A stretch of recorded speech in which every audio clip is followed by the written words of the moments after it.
Welcome back. After its initial strong support of Israel, the Biden administration is now changing its tune. It wants Israel to come to the table and negotiate a ceasefire, with President Biden calling Israel's military conduct in Gaza over the top. And now the press secretary of the US Department of Defense, Major General Patrick Ryder, has expressed hopes that Hamas will do the right thing for the Palestinian people. Do you anticipate that Hamas will try to fire on the operation, on the causeway?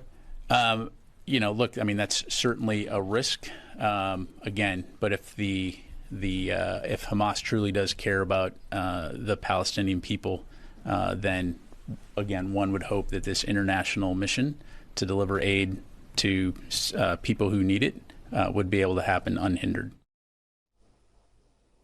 He hopes a group of bloodthirsty terrorists will do the right thing. He hopes Hamas, who use Palestinian children as human shields, will do the right thing. Joining me now is former strategist to President Trump and host of America First, Dr. Sebastian Gorka. What do you make of Major General Patrick Ryder's comments there?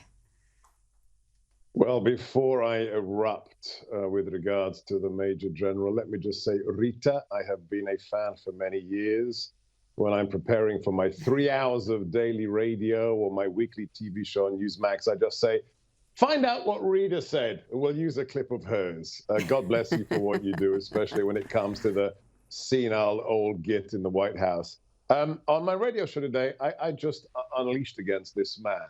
That's a 2-star general who hopes that terrorists won't shoot at U.S. troops and sailors when we build this la-la land, crazy idea of a pier on sovereign Israeli territory to bring aid to the Gazans. I mean, seriously, if we were back in the White House, President Trump would tell the Secretary of Defense, walk downstairs and rip those 2 stars off that cretin and that imbecile, because to say, we hope the bad guys won't shoot at us is beyond anything a second lieutenant should say.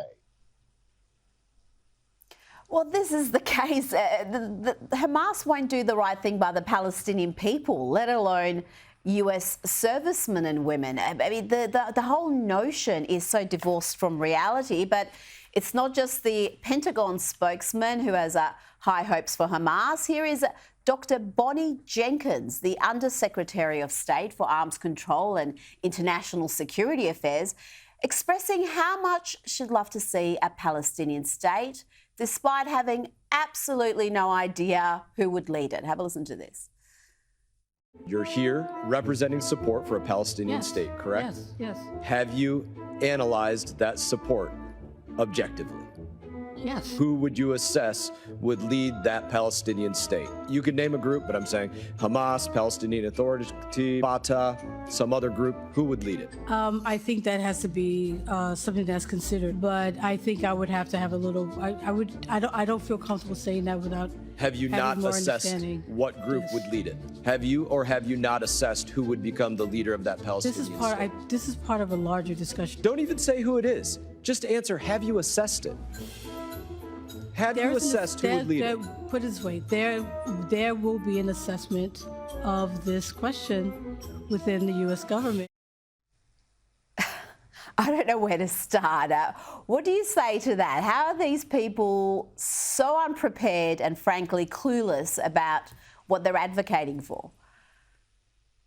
That woman fell off the top of the stupid tree and hit every branch on the way down.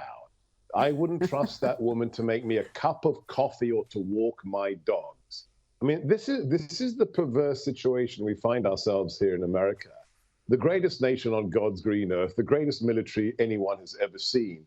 And we're run by people who hate the nation, who are arrogant, who are ideologues, but are also dense, are really stupid. That person is in a position of authority. It's like the National Security Advisor, Jake Sullivan, this pencil-necked dweeb who was given noogies in high school. And he's the National Security Advisor who just before October the 11th writes this 4,000-word article in America in Foreign Affairs saying, oh, no, the Middle East hasn't been this peaceful for 40 years.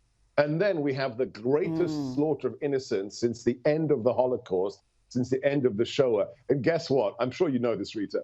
Foreign Affairs, left-wing, rag, allowed the National Security Advisor to go back into the website and delete the passage where he said, everything's great and Biden stabilized the Middle East. It's like George Orwell, you're memory holing the truth about what Biden has created in the Middle East. It's Ukraine, it's Middle East, it's disasters in Afghanistan. That's because these people are cretins and they're also arrogant.